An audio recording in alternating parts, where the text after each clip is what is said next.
Okay.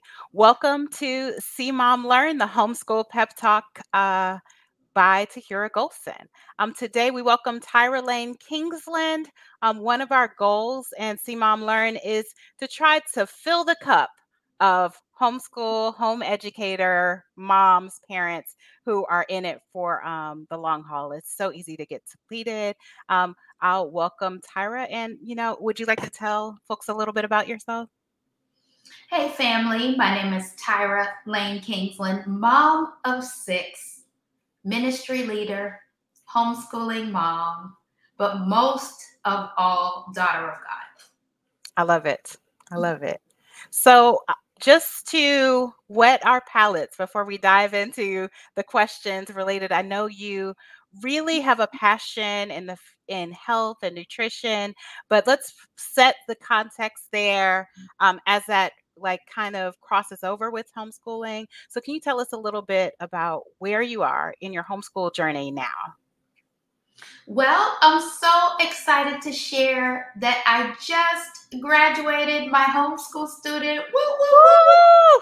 I love In it. a matter of weeks, he will be off to college. So, in my homeschool journey of my six children, I've homeschooled two of them, one for just a short period, but this one that just graduated from sixth grade to present. So my homeschool days for right now have just ended. But let me just add this caveat. I believe that mom is the first teacher. So Absolutely. even though my children are in school outside of the home, I feel like the onus is on me to still be their primary educator. I think that is so true. One of the things that I am excited about with homeschooling, like I've only homeschooled, mom of one. I've only homeschooled, but I wish that in brick and mortar schools or somewhere along the line, there was a mommy education where it was like, hey, you know what? Your education, the education, that process, you own that process. If you decide to delegate it to a private school or a public school or a tutor, if you decide to do some of it yourself, that that's still under your umbrella of like supervising and that sort of thing. Very similar to if I get a housekeeper for help or if I have someone help me with meals, it doesn't mean that my household belongs to that person. It just means that I've called in help in order to make it sustainable. So I think wonderful, wonderful point that'll resonate with a lot of moms. And let me jump in there, like you use the housekeeper example, and say, when you do hire a housekeeper, you do still have to clean in between. So in Yes. between your housekeeper visits, you're not just not tidying up, Hmm. you're still washing your dishes daily. You're Right. still doing vacuuming, dusting, sweeping. And the same can be said for our kids' education, even if you're homeschooling exclusively at home, part-time in the home, private school, public, all of that learning isn't happening in a vacuum. So if Right. you're cooking with your children in the kitchen, if you're exercising with your children, if you're taking your children to the store and allowing them to use their allowance to make a purchase at Five Below, all of that is education. So it behooves us to come out of the silo of just thinking education is school, it's books, it's however we think it looks. Education is everything. I love it. So you mentioned cooking with your kids as a part of a list of ways that we're educating as parents. Um, how did you discover your passion for like diet and nutrition, and how's that impacted your parenting and your parent education of your kids? Well, diet and nutrition is just a small piece of what I do as the founder of Inspired Life. So, Inspired Life is a holistic wellness brand that seeks to equip women with practical strategies on holistic living of the mind, body, and the spirit. And that just came about really as a result of my own personal walk and my own personal journey, and knowing that little things piecemeal that I was trying just weren't working piecemeal. If I exercised but I didn't eat right, or if I ate right and exercised but I didn't have a strong prayer life, there was this missing piece. And so The journey really kind of ramped up when I was pregnant with my firstborn, who is now entering her senior year of college. Come on. Wow. Yeah. Wow. So the journey began when I was pregnant with her and trying to figure out how to nourish my growing baby. And I remember at one of my doctor's appointments, the doctor suggested that I take iron pills. And I had heard that iron pills make people constipated. So I was like, there's got to be a better way. There's got to be a better way. And so that wanting to figure out a better way really was the trigger for my personal wellness journey. And then for me to just do all the things to learn more and then to teach others. I love it. I love it. So, given that you've had like a whole career in health and nutrition, like if you're talking about a senior in college, that's Yes. a lot of time to explore your passion. What's one thing that you wish more people knew about healthy living? Mm. I wish more people knew that what they ate, what you ingest, really does matter. I think that Mm, we just consume food without even thinking about it. We're just doing this hand to mouth motion, going to drive-thrus, picking up food, cooking food, putting sauces on it, seasonings, doing all these things to food without really understanding the direct impact that that food has on the human frame. So if I could tell people one thing, it would just be to eat more mindfully and to know that what you consume has a direct impact on your overall health and well-being, on your physical body, on the way you look, on the way you feel, on your energy levels, on your ability to think clearly. Food affects mm. all of that. Can you maybe give some examples of something that you were eating and you thought, "Oh, man, this is great," and then maybe you didn't feel great or it didn't have great impact afterwards, and when you swapped it out, you were able to see a difference? And I'm so glad you said how I feel afterwards. So I'll give you just one example. When I eat peanuts, they make me feel terrible. Now, I don't have a peanut allergy, but I know that when I eat peanuts, it makes me feel bloated. It throws my digestion off. Wow. Dairy, when I eat dairy, it does not agree with me. It makes my stomach bubble up. But you know what people do? We disregard those cues from the body. Those cues Right. are telling you this thing doesn't agree with you. But we say things like, oh, I don't care, like it was worth it, or however else we rationalize eating things that don't agree with us. The body is so intuitive. The body is so brilliant. The body is so genius. It tells us when things don't agree with us, but we just don't listen. Nice. Okay. So I think that was a great example with peanuts and feeling not great afterwards in terms of bloated or even dairy. Are there some things like that maybe you could name that can help us to look out for something? So if I eat something and I wait, what what should what should I be looking for if there's like a negative reaction or some things that I might normally ignore that maybe I can pay attention to if I slow down? So therein you said it, if I slow down. what what may be problematic for me may not be problematic for you, right? Mhm. So therein we have to get still, we have to get quiet, and it's a very individual thing. I can give you a Mm, list of common foods that don't agree with people, but you know your body best. You right, know you right. best. You live with you, right? So you already know those things which don't agree with you. The onus lies in what we're going to do about it. So a lot of people in the health and wellness industry, or people who are trying to get their health together, are always looking for like the next fix or the next remedy or the surefire thing. And the thing is, you already have a lot of this information. It's just a matter of stilling yourself, being quiet enough to pick up on the cues, to hear the cues, and to respond appropriately to the cues. I love it. Okay. Thank you so much for that. Okay, so here's a hypothetical. Okay. It's been a busy week. And in the evenings, we have about like 1 hour for me to arrive home, get dinner on the table, transition to our nightly routine. How would you suggest I prepare in advance Um, this is where we can spend most of the time, if you'd like, in terms of making sure that we don't cut corners in how we're eating during those times. All right. So we are a very busy family of 8. So I know all about that squeeze to Yeah. get dinner on the table in between educating our families and work and children's extracurricular and our own ministry commitments and all the things. So what I will say is your freezer is your friend, as Ah, is your freezer and your Instant Pot. So, what I like to do is use weekend time to prep. In several hours, I can prep several batches of beans, dried beans, like dried in the bag. The Instant Pot can cook beans from dried, just hard dried beans. The Instant Pot can cook those in 20 minutes or less, depending on the beans. And I did so not know on the that. weekends, oh yeah, oh yeah. I mean, the longest ones are the chickpeas, Mhm. and I do recommend soaking your beans, but even if you didn't soak your chickpeas, you can cook chickpeas from raw hard 20 minutes in your Instant Pot.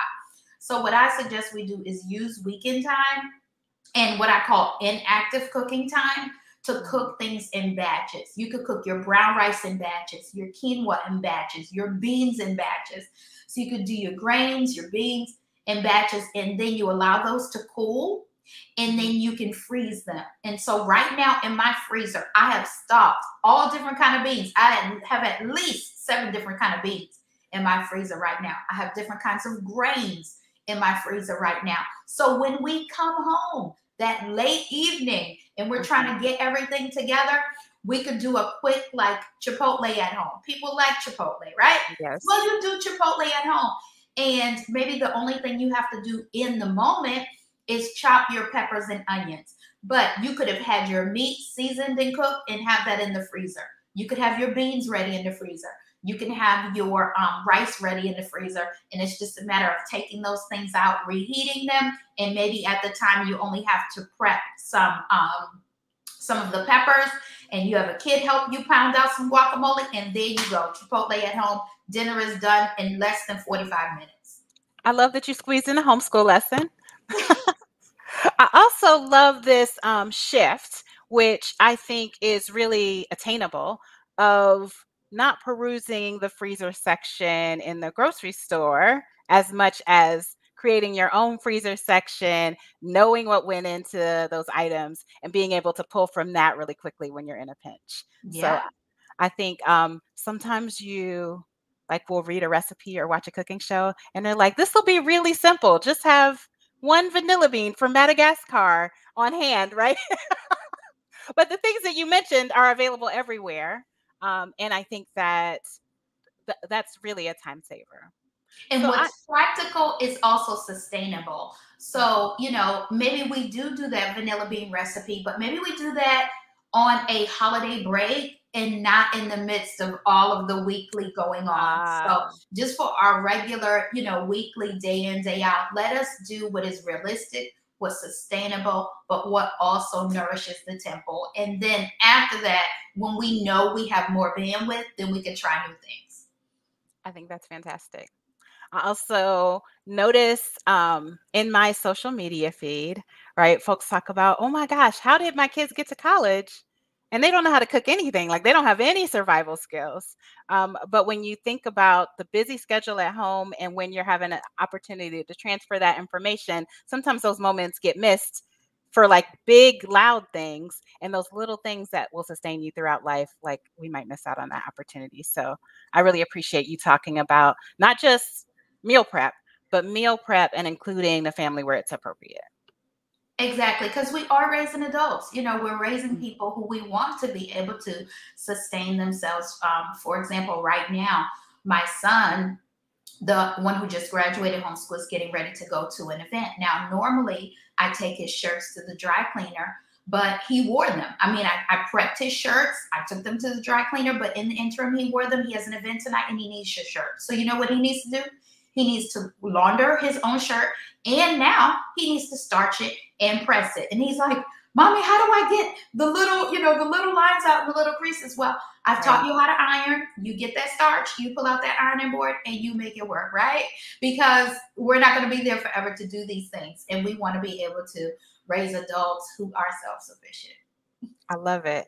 That is such a good point. Before, I know you're really prolific. There are a number of ways where you've kind of shared your nuggets of wisdom with the wider world. So that's my next question. But this week was the NBA draft, right? And folks are kind of getting picked and living out the dream. But one of the things that circulates in terms of articles around this time of year is the fact that for a lot of the rookies, a lot of the folks who are new to the NBA, their moms now need to travel with them in terms of being able to maintain laundry, being able to do those basic life skills. Because the focus has been you're an elite athlete, and we have you have to be practicing and at your prime, and maybe we don't have time for these other things. I just wonder, in terms of that's not just the culture of the NBA, right? Mhm. Like that is our culture where we're like, oh, you have third and fourth grade traveling leagues for different sports. Yes. So I think I if there are places that you think, oh my goodness, this might be hidden opportunities where you can transfer some life skills or share a little bit about health and nutrition, how can we kind of shift our thinking a little bit from the hustle and bustle to, oh, wait, here are some places where I can look for opportunities to teach about health and nutrition along the way? Well, the onus is on us to do it. If Yeah. I could share a resource with you, I read a book many years ago by Judith Lycott Haynes, and it's called Raising an Adult.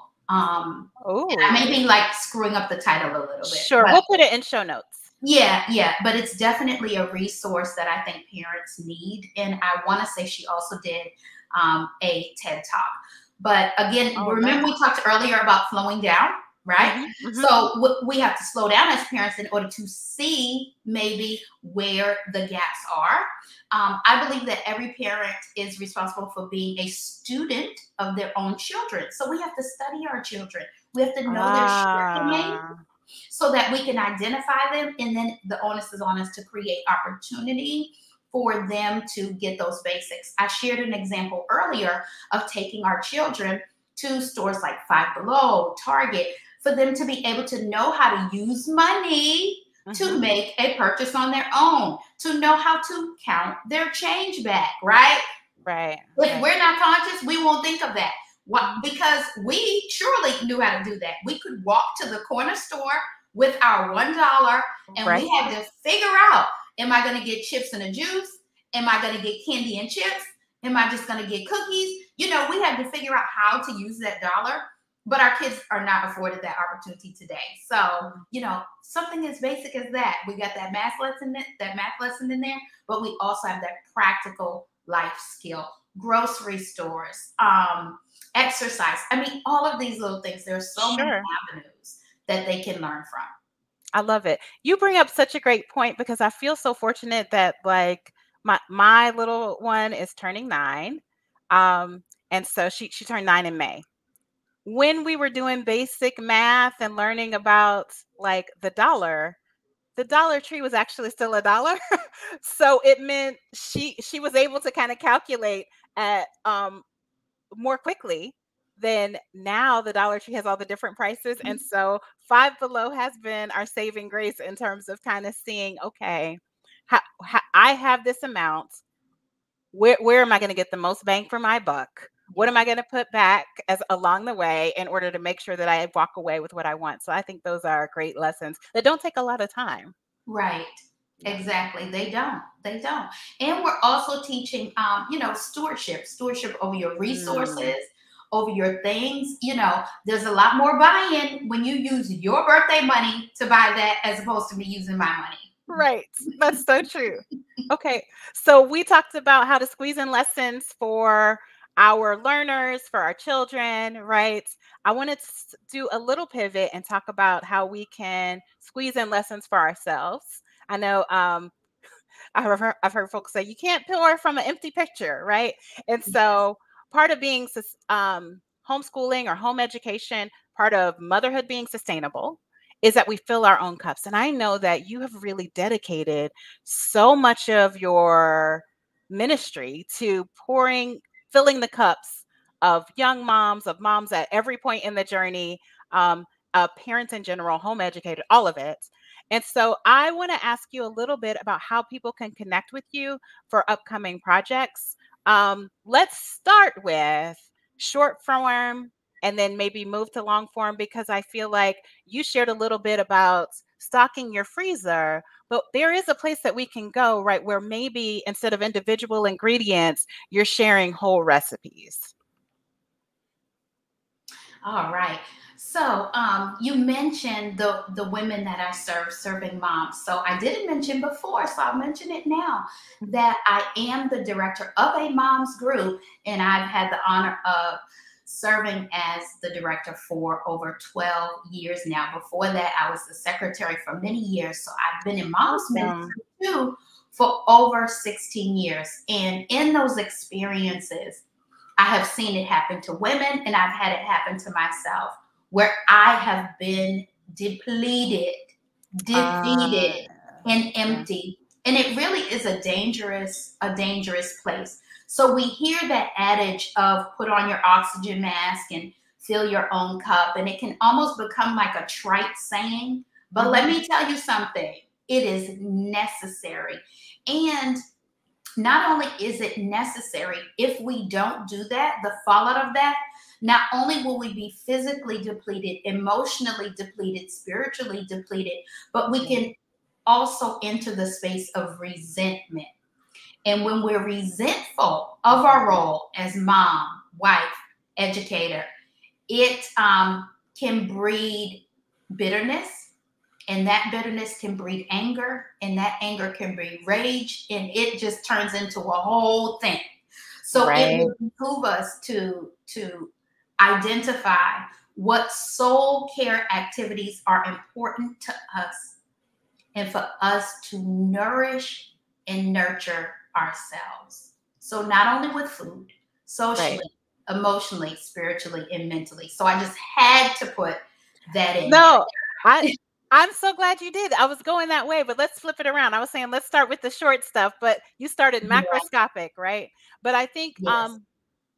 what you said really resonates, because parenting can, if you allow it, right? But anything, if you allow it, can be all consuming.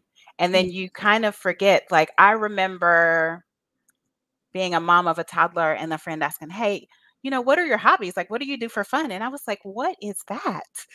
Like, and so really thinking about being intentional about what brings you joy, what fills your cup, what's going to nourish you, so that you're building in a way that is sustainable. But also, you don't just benefit, right? Your whole household benefits, because if mom is crazy, like if I am like stressed out or having all of the range of emotion you mentioned, am I going to be able to parent in the way that I would like to ideally? Is it going to, even the things that I do and love, are they going to land as loving if there's a filter that is like a little resentful? So I really appreciate you starting there.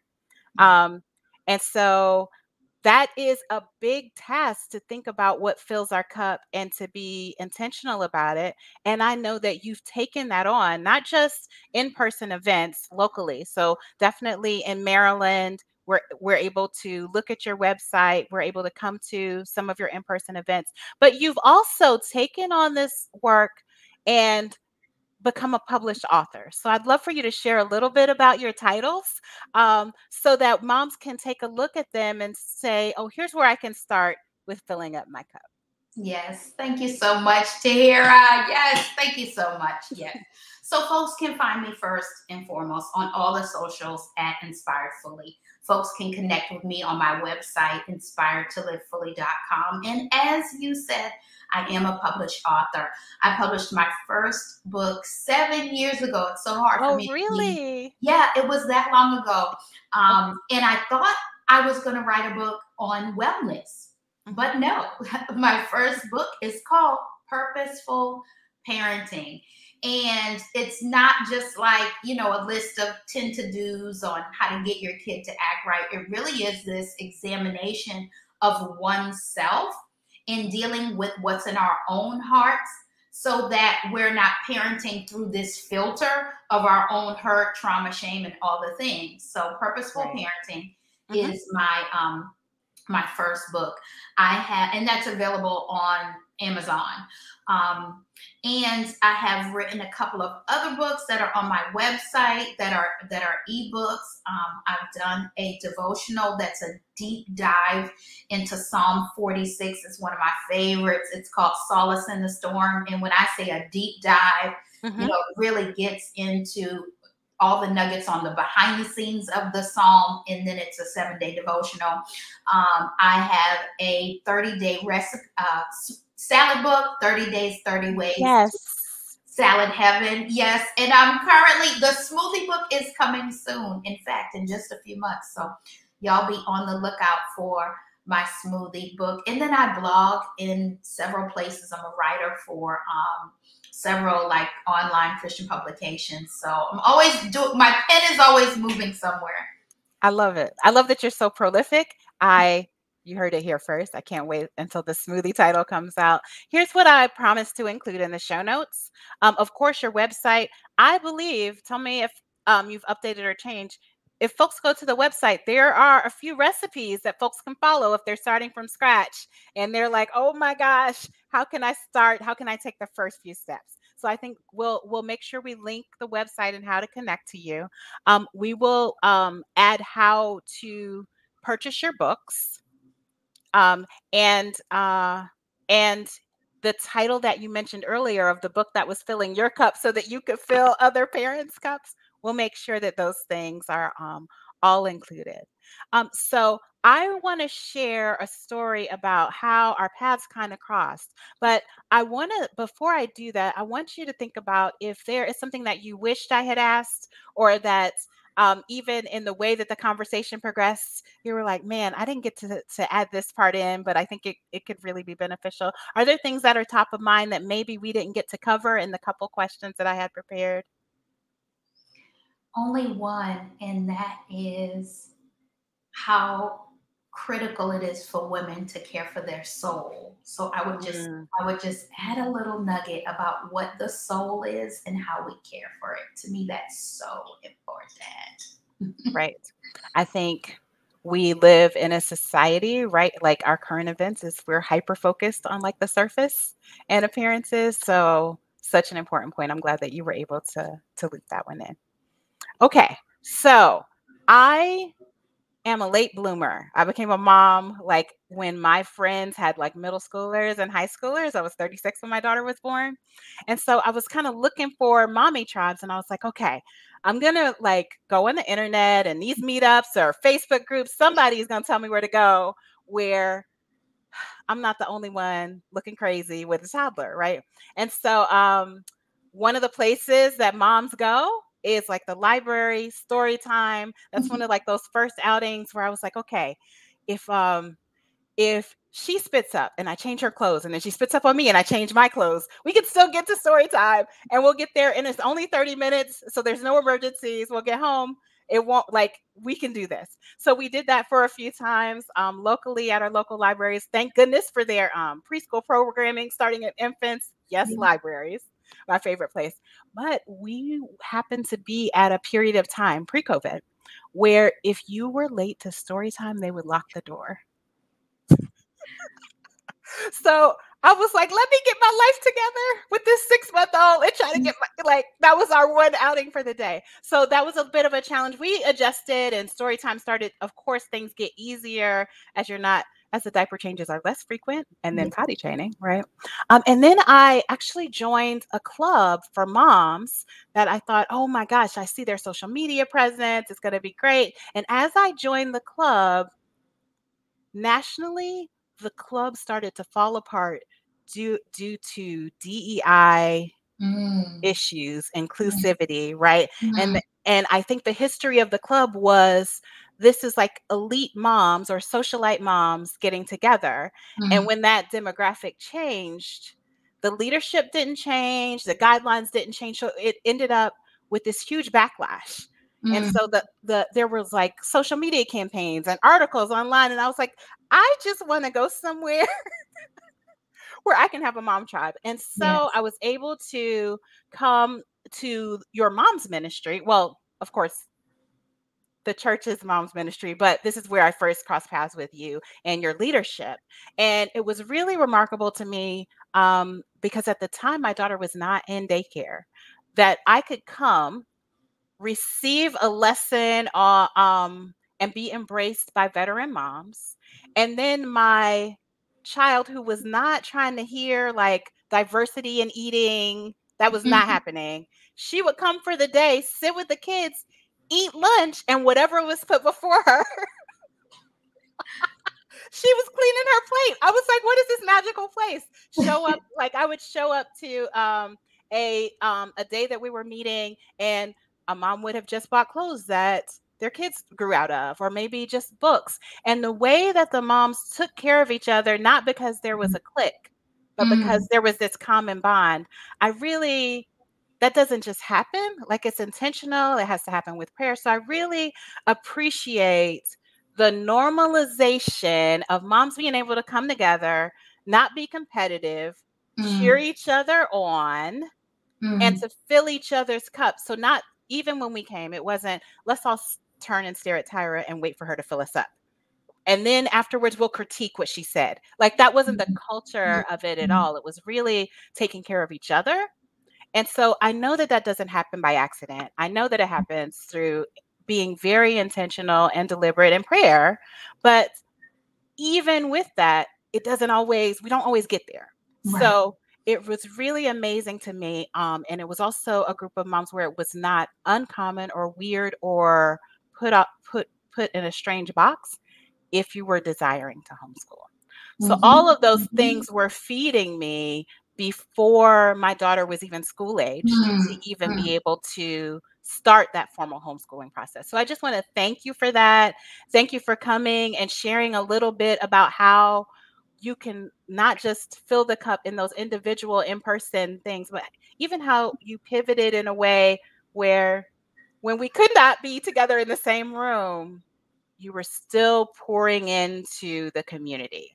So I just want to give you your kudos for that. And as we share the links in the comments, it's not just, hey, I like ran across a random person. It is, oh my gosh, this is someone who's been doing the work for years, and that they're moms with adult children who are done with this phase of parenthood, who you've poured into and collaborated with, to help the community in general be stronger. So thank you for that.